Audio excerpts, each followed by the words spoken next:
नमस्कार प्रेक्षकांनो, ठरलं तर मगचा आजचा भाग जबरदस्त आहे। कालच्या भागामध्ये आता अर्जुनच्या हाती एक खूप मोठा पुरावा लागला होता, हरीश काकांचा कबूलनामा। त्यामुळे आता ते कोर्टात फॉरेन्सिक रिपोर्ट्स वेळेवर येतात का बघूया आजच्या भागात। व्हिडिओ शेवटपर्यंत नक्की पहा। आता चैतन्य कॉल करत असतो महानगरपालिकेमध्ये, त्याची ओळखी असते। तर तिथे तो विचारतो की ही जी इथे बिल्डिंग आहे ही कोणाच्या नावावर आहे, तुम्हाला काही माहिती आहे का, त्याचे डिटेल्स मला मिळणार का। तर त्यावर आता माणूस चैतन्याला सांगतो की हो, ही जी बिल्डिंग आहे ती SS बिल्डर्सची आहे। त्यानंतर आता चैतन्य अर्जुनला सांगतो आणि आता अर्जुनच्या लगेच लक्षात येतं की जेव्हा अर्जुन आणि सायली बँकमध्ये गेले असते तेव्हा सुद्धा या SS बिल्डर्सच्या नावानेच करंट अकाउंटने पैसे ट्रान्सफर केले गेलेले असतात आणि विलास काकांनी तिथचेच पैसे काढून मधुभाऊंना दिलेले असतात। त्यावर आता अर्जुन हे ऐकल्याबरोबर म्हणतो की येस, आता सगळे धागे परफेक्ट जोडले गेले आहेत। त्यावर आता चैतन्य विचारतो म्हणजे, तर आता अर्जुन सांगतो की जे विलासकडे नोटा मिळाल्या होत्यात ना, त्या सुद्धा ह्याच अकाउंटच्या होत्या, SS बिल्डर्सच्याच नावावर। आता सगळं कनेक्ट होत आहे। त्यावर आता चैतन्य म्हणतो की ही इन्फॉर्मेशन पुरे आहे अर्जुन, कारण आता SS बिल्डर्सचा जो नंबर आहे रजिस्ट्रेशनचा तो ट्रॅक झाला आहे आणि SS बिल्डर्सची कंपनी ही महिपात शिकरेच्या नावावर आहे। त्यावर आता अर्जुन म्हणतो की फॅन्टॅस्टिक, आता आपल्याकडे 2 ठोस पुरावे आहेत। विलासकडे ज्या लपल्या होत्या त्या नोटा आणि पिंट्या जिथे लपला होता ती जागा दोन्ही महिपतचेच आहेत। चैतन्य आता अर्जुनला म्हणतो की हो ना, आता फक्त हरीशच्या त्या चिठ्ठीचा फॉरेन्सिक रिपोर्ट लवकरात लवकर यायला हवा, म्हणजे आपल्याला थोडंसं पुश करावं लागेल। तर आता अर्जुन म्हणतो की हो, फॉरेन्सिकमध्ये माझा एक मित्र आहे दीक्षित म्हणून, मी त्यांना फोन करतो आणि त्यांना ऑन अ स्पेशल रिक्वेस्ट सांगतो की प्लीज मला हे रिपोर्ट्स लवकरात लवकर द्या। चैतन्य आता अर्जुनला म्हणतो की ठीक आहे, चल आपण ऑन द वे बोलूया त्यांच्याशी, आपल्याला कोर्टात जायला उशीर नको व्हायला। तर आता अर्जुनसुद्धा म्हणतो की येस, चल निघूया आपण, आणि दोघेही आता त्या बिल्डिंगवरून निघून जातात। आता बघा हा महिपतला हे दिसलं आहे की आता त्याचा माणूस असतो ना पिंट्या, त्याला पोलीस पकडून गेलेले आहेत म्हणून। तर आता महिपत हे पोलीस निघून गेल्यावर स्वतःशीच बोलतो की हा अर्जुन सुभेदार तर आता मी लपून ठेवलेल्या कंपनीपर्यंत सुद्धा पोहोचला, आता कोर्टात गेम पलटी करावं लागणार आणि हा मर्डर दुसऱ्या कोणावर तरी ढकलावा लागणार, असं आता तो स्वतःशी बोलत असतो। इकडे आता सीन शिफ्ट होतो, प्रताप घरी आलेला असतो आणि प्रताप आता आवाज येतो, कल्पना। तर आता सायली येते तिथे आणि म्हणते बाबा तुम्ही आलात सुद्धा। तर आता त्यावर प्रताप म्हणतो की अगं हो, आज काय ना एकच मीटिंग होती फक्त फॅक्टरीमध्ये, त्यामुळे मग म्हटलं की दुपारी आता घरीच जाऊया जेवायला। तर आता सायली लगेच आता प्रतापला पाणी आणून देते। त्यावर आता प्रताप म्हणतो अगं हे काय, तू कुठे बाहेर निघाली आहेस का। त्यावर आता सायली म्हणते की हो ना, आश्रमात एक मृतदेह सापडला आहे ना, त्या बाबतीत आज कोर्टात हिअरिंग आहे म्हणून निघाले कोर्टात। त्यावर आता प्रताप विचारतो पण तू एकटीच जातीयस का, अर्जुन कुठे आहे। तिथे आता प्रिया सुद्धा येते कोर्टात जायसाठी। त्यावर आता प्रताप म्हणतो की मग कसं जाणार तू। त्यावर आता सायली म्हणते अर्जुन सर आहे ना, ते काम उरकून परस्पर कोर्टातच येणार आहे, त्यामुळे आता मी रिक्षेने निघाली आहे। त्यावर आता प्रताप म्हणतो अगं थांब, अगं तू वेडी आहेस का सायली, एकतर तुझी तब्येत बरोबर नाही आहे, त्यात तुला अशक्तपणा आहे, आणि त्यानंतर मग अशी एकटीच कशी काय चालली अशी रिक्षातून। ते काही नाही, मी लवकर आलो आहे ना घरी, त्यामुळे माझा ड्रायव्हर तुला सोडून देईल। त्यावर आता सायली म्हणते नाही बाबा, अहो तशी काही खरंच गरज नाही आहे, अहो मी जाईन ना एकटी। त्यावर आता प्रताप म्हणतो अगं काय हे, आता बघा ही प्रिया म्हणते बाबा तुम्ही खरंच काळजी करू नका, मी सुद्धा कोर्टातच चालली आहे ना, तर सायली येईन ना माझ्याबरोबर माझ्या गाडीत। तर आता ती सगळ्यांसमोर शो ऑफ करत असते चांगली सोंड बनण्याचा। तर आता सायली विचारते काय कर, तू कशाला चालली आहेस कोर्टात, आज मधुभाऊंच्या केसचं हिअरिंग नाही आहे आणि तुझं काही कामही नाही आहे तिथे। तर आता प्रिया म्हणते अगं असं काय करतेस, ती दुसरी डेथ बॉडी आपल्याच आश्रमाच्या मागे सापडली आहे ना, मग माझा संबंध तर आलाच ना। आणि आता ही मुद्दामच बोलते की आणि आज मधुभाऊंसोबत काय होणार आहे ते कोर्टाच्या हिअरिंगमध्ये, याची मला जरा काळजीच वाटते आहे आणि म्हणून मला हिअरिंगसाठी जायचं आहे म्हणून। तर आता सायली म्हणते की मधुभाऊंना काहीही होणार नाही आहे आणि तिथे कोर्टात काय होणार आहे काय होतं ते मी तुला घरी येऊन सांगेल ना। तर आता बघा ही कल्पना काय करते, कल्पना तर प्रतापला सांगते अहो या हिला सांगा, म्हणजे सायलीकडे बोट दाखवत की उगाच वाद उकरून काढू नको म्हणून, काय कोर्टामध्ये तिला सोबत मिळते आहे तर जावं ना, आणि तसंही आता दोघी एकाच ठिकाणी जात आहेत ना, मग आता एकत्र जायला काय हरकत आहे। त्यावर आता प्रताप म्हणतो की आणि हो सायली, मी तुला एकटीला तर जाऊ देणार नाहीच आहे। तर आता प्रिया म्हणते अगं सायली माझं सोड, या दोघांचं तरी ऐक। तर आता सायली मान्य करते आणि म्हणते ठीक आहे बाबा, जातो आम्ही एकत्र। आता सायली नेहमीसारखीच येते बाबा येते असं म्हणत जाते, तर आता ही प्रिया तिची कॉपी करते आणि म्हणते येते बाबा येते असं म्हणत तिच्या मागे मागे चालली जाते. आता बाहेर आल्यावरती बघा ही प्रिया आता काय करते, ती सायलीला आवाज देते आणि म्हणते ए थांब, मी तुला मुद्दामच माझ्याबरोबर घेऊन आली, काय ना मला तुला 4 गोष्टी सुनवायच्या होतात ना म्हणून. आता सायली म्हणते हो का, बरं बोल मग ऐकते आहे मी. तर आता ही प्रिया म्हणते तुझं वागणं आहे ना सायली आता अति होत चाललंय. तर सायली आता ही विचारते प्रियाला कशाबद्दल बोलतेस तू. तर प्रिया सांगते हे सतत मला असं धरून चढून बोलायचं, त्यानंतर तुझे पाय चेपायला लावायचे, त्यानंतर माझ्या कानाखाली वाजवायची. आता ही प्रिया पुढे सायलीला म्हणते मी गप्प राहते ना म्हणून जास्त शेफारू नकोस हां. तर सायली हसते आणि म्हणते गप्प, आणि तू तुझ्या लेकी आता गप्प राहण्याची व्याख्या काय हे तरी सांग मला प्रिया. तर ही प्रिया म्हणते हेच अगं हेच की शब्दाला शब्द उकरून वाद घालत असतेस. आणि सायली तू एक गोष्ट लक्षात ठेव, मी घरच्यांच्या मर्जीने लग्न करून आलेली त्यांची आवडती सून आहे, आणि तू नाईलाजाने ठेवून घेतलेली नावडती सून आहेस, त्यामुळे तू या लढाईत कधीच जिंकू नाही शकणार. मुद्दामच ती सायलीला अशी टोमणा मारते. त्यावर आता सायली म्हणते आणि हसतच ती आता प्रियाला उत्तर देते काय गं प्रिया तुला आपल्याच घराबद्दल लढाई, हे हरणं जिंकणं आणि हे तुझं बोलणं असं ऐकून मला तुझी खरंच खूप कीव येते प्रिया. आणि मी कुठलीच लढाई वगैरे लढत नाही आहे. आपल्या घरात जे काही घडतंय ना ते फक्त तुझ्याच कर्माची फळं आहेत. त्यावर आता प्रिया म्हणते काय, सायली म्हणते नाहीतर काय, तर भोळ्या भाबड्या अश्विन भाऊजींना फसवून तू या घरात आलीस, आणि खोटं तर त्या आधीपासून बोलतच होतीस, त्यामुळे एक खोटं लपवायला दुसरं खोटं बोलायचीस, आणि पण हे सगळंच तुझ्या अंगाशी येईल प्रिया. ही तर फक्त सुरुवात आहे हां, पुढे बघत राहा काय होते ते. तर आता ही प्रिया म्हणते ए उगाच धमक्या नको देऊ हां, हे काहीही माझ्या कर्माची फळबिडं नाही आहे हां. तू असं काहीतरी करून अशी देखावा करतेस ना की सगळ्या घरच्यांच्या समोर मी तोंडावर पडते. त्यावर आता सायली म्हणते अगं यासाठी देखावा करायची काहीही गरज नाही आहे, आणि प्रिया तू या घरच्यांचीच काय कोणाचीच होऊ शकत नाहीस, आणि दुसऱ्यांना अडकवण्याच्या भानगडीत स्वतःच पाय टाकून अडकते आहे ना हे बघ जरा.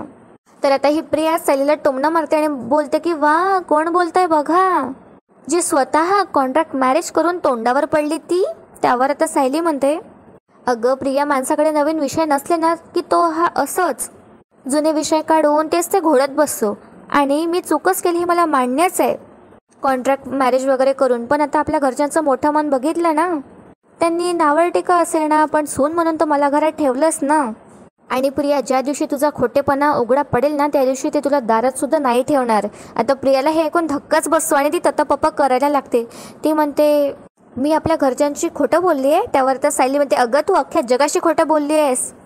अगं प्रिया मी तुला एक सल्ला देते, विलासचा खून मधुभावनेने तर साक्षीने केला हे आता तरी कोर्टाला सांगून दे, काय ना त्याने पुढे तुझ्यासाठी खूप गोष्टी सोप्या होतील. त्यावर आता इकडे प्रिया घाबरू लागते हे ऐकून, आणि आता प्रिया म्हणते हां तू काय स्वतःचं एक पर्सनल कोर्ट सुरू केलं आहे का. त्यावर आता सायली म्हणते अगं प्रिया आपल्या मनात एक न्याय व्यवस्था असते अगं, निदान तिचं तरी ऐक.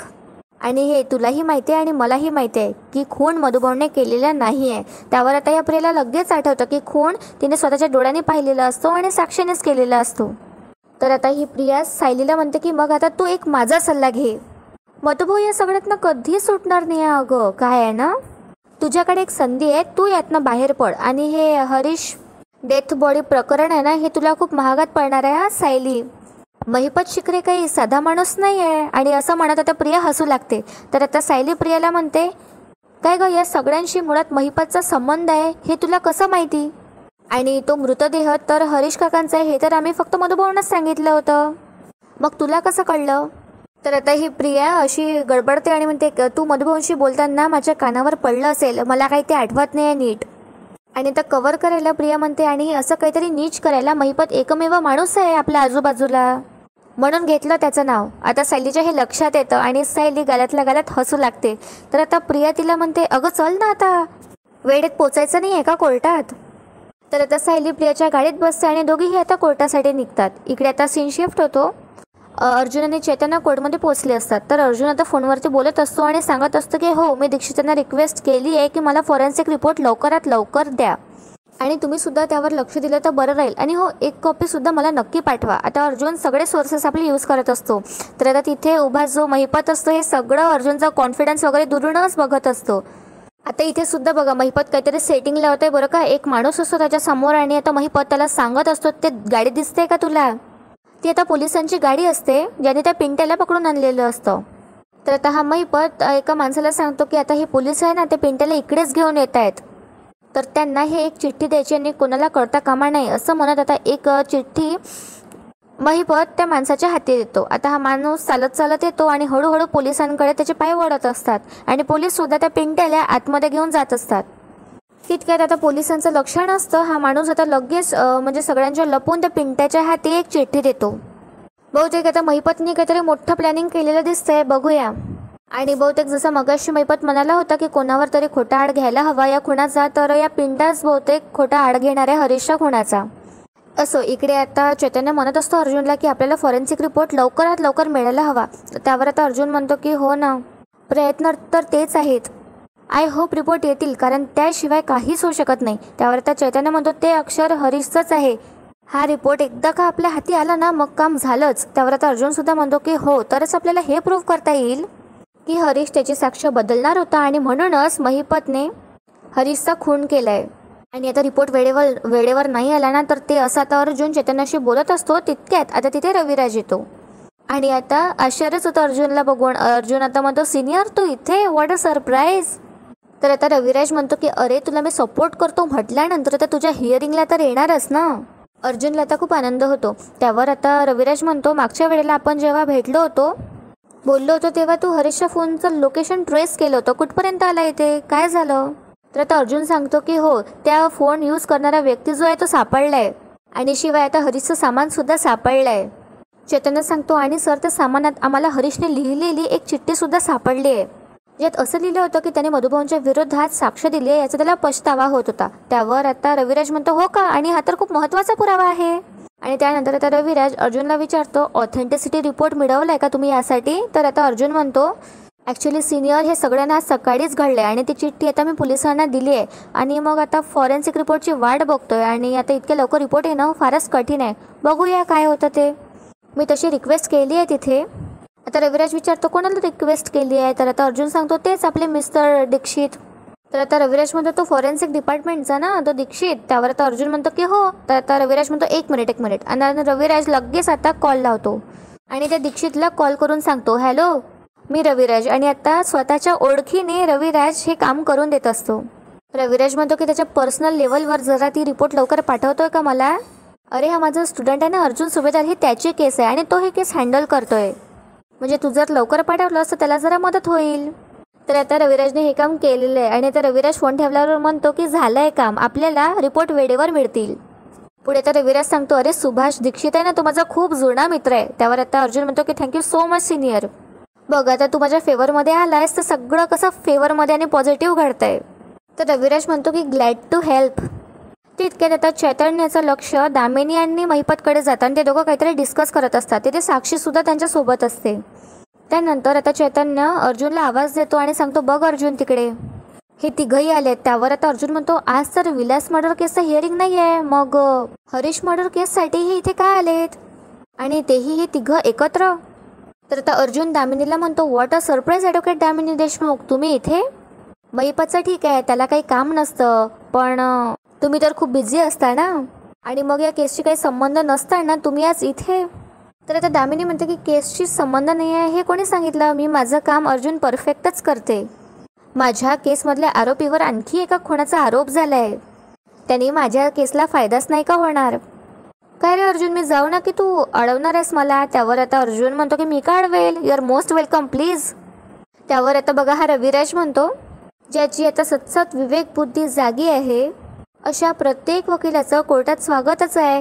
तर आता दामिनी म्हणते रविराज तुम्ही इथे असणार असं मला वाटलं नव्हतं, पण ठीक आहे life is full of surprises. आणि दामिनी आता अर्जुनला म्हणते all the best Arjun. Arjun आता थँक्यू म्हणतो. तर आता पुढे हा महिपत काहीतरी बोलणार असतो अर्जुनला आणि म्हणतो कसं आहे ना वकील साहेब. तितक्यात आता दामिनी त्याला थांबवते आणि म्हणते शिखरे.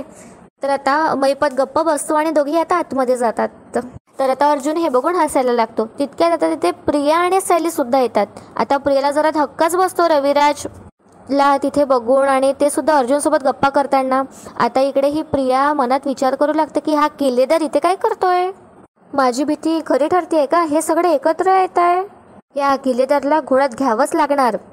तर आता सगळ्यांना हे दिसतं की ह्या दोघी सोबत आल्या आहेत म्हणून. तर आता अर्जुन म्हणतो, बापरे आज तर सरप्राईजवर सरप्राईज मिळत आहेत, तुम्ही दोघी एकत्र. त्यावर आता इकडे प्रिया म्हणते, अरे अर्जुन असं काय करतोयस, एकाच घरातून 2 माणसं आता एकाच ठिकाणी जात असल्यावर तर ते लॉजिकली एकाच गाडीत येणार ना. त्यावर आता अर्जुन म्हणतो, तू लॉजिकल बोलतेस. आता चैतन्य हसू लागतो. अर्जुन म्हणतो, नाही काय ना, लास्ट टाइम तर मीच तुला सांगितलं होतं की आपण कोर्टात चाललो आहे, सो एकत्र जाऊया, त्यावर तूच नाही म्हणाली होतीस. तर आता सायली म्हणते, काय ना, तिलाच माझ्याशी जरा गप्पा मारायची इच्छा होत होती. आता अर्जुनच्या हे लक्षात येतं की प्रियाला टोमणे मारायचे असते सायलीला. त्यामुळे तर अर्जुन म्हणतो, अच्छा. तर आता सायली म्हणते, म्हणूनच मग मीही म्हटलं की तिच्याशी जरा मनापासून गप्प्या माराव्यात, हो की नाही प्रिया. त्यावर आता प्रिया रविराजकडे बघते आणि म्हणते, हां हो. आणि आता अर्जुन सायलीला खुणवतं की म्हणजे तुम्हीच छान उत्तर दिलं ना म्हणून. तर सायलीसुद्धा मांडवलं होते. आता इकडे प्रिया विचारते रविराजला की बाबा आज तुम्ही इथे कसं काय, आज काही विशेष घडलाय का. तर आता रविराज म्हणतो, का काही घडायला हवं का, मी अर्जुनला मॉरल सपोर्ट करायला आलो आहे. तर आता ही प्रिया म्हणते, म्हणजे तुम्हालाही असंच वाटतंय ना की आज मधुभावना शिक्षा होणार म्हणून, आणि आज हेही सिद्ध होईल की आधीचा खूनसुद्धा मधुभावनेच केला आहे, हो ना बाबा. त्यावर आता रविराज म्हणतो, आज काय होईल ते आज कळेलच. तर आता चैतन्य म्हणतो की एनिवेज मी तर दीक्षित सरांना फोन करतो आणि रिपोर्ट्स कुठपर्यंत पोहोचल्यात ते बघतो. तर आता प्रिया एकदम विचारू लागते, म्हणते, कोण दीक्षित सर आणि कुठल्या रिपोर्ट्स, कसल्या रिपोर्ट्स. त्यावर आता अर्जुन म्हणतो, त्या क्रिटिकल गोष्टी आहेत, त्यात तू मध्ये पडू नकोस. आणि आता अर्जुन खुणावतो चैतन्याला की तिकडे जाऊन बोल म्हणून. त्यावर आता चैतन्य म्हणतो, इथून फोन नाहीच करत, तिकडूनच जाऊन करतो. आणि आता चैतन्य तिथून लांब निघून जातो फोन करायसाठी. तर आता रविराज म्हणतो प्रियाला, चल आज चल, आपलं इथे काही काम नाही आहे. त्यावर आता प्रिया म्हणते, अरे बाबा आपण आज जाऊन काय करणार आहोत, तसं पण रिपोर्ट आल्यानंतर आपण सगळे आज जाणारच आहोत ना, मग आपण त्यांच्यासोबतच आज जाऊ. आता आज जाऊन तसं पण आपण काय करणार आहे. तर रविराज म्हणतो, अगं इथे थांबून काय करणार आहे, चल आपण आज जाऊ. आणि आता रविराज तिला जबरदस्तीने प्रियाला आत घेऊन जातो. तर आता प्रिया आतमध्ये आल्यावर म्हणते, बाबा तुम्ही मला इतक्या घाईने का आत नेत आहे. तर आता रविराज हळूच आवाजात प्रियाला म्हणतो, तू मधुभाऊंच्या केसमध्ये एका विरोधी पक्षाचे साक्षीदार आहे, त्यामुळे तू दूर राहिलेलेच बरं, तू यांच्यामध्ये पडू नकोस आणि काही बोलूही नकोस. असं म्हणत रविराज प्रियाला आणखीच आतमध्ये कोर्टामध्ये घेऊन जातो. आणि याचा भाग इथे संपतो. आता उद्याच्या भागात काय होईल हे पाहण्यात खूप इंटरेस्टिंग असणार आहे, कारण आता महिपतने एक चिठ्ठी दिली आता पिंट्याच्या हातात, आणि पण आता अर्जुन इथे प्रूव्ह करणार आहे पिंट्याला सगळ्यांसमोर आणून की हरीश काकांच्या फोनवरून हा मेसेज करत होता आणि त्या बिल्डिंगमध्ये तो राहत होता, ती बिल्डिंग महिपत शिकरेची होती. त्यामुळे आता जज साहेबसुद्धा परमिशन देतात की महिपत शिखरेची यावर आता कसून चौकशी व्हावी म्हणून. कसा वाटला तुम्हाला आजचा भाग. व्हिडिओला लाईक करायला विसरू नका आणि चॅनलला नक्की सबस्क्राईब करा. भेटूया उद्या एका नवीन एपिसोडसोबत. तोपर्यंत एन्जॉय आणि धन्यवाद.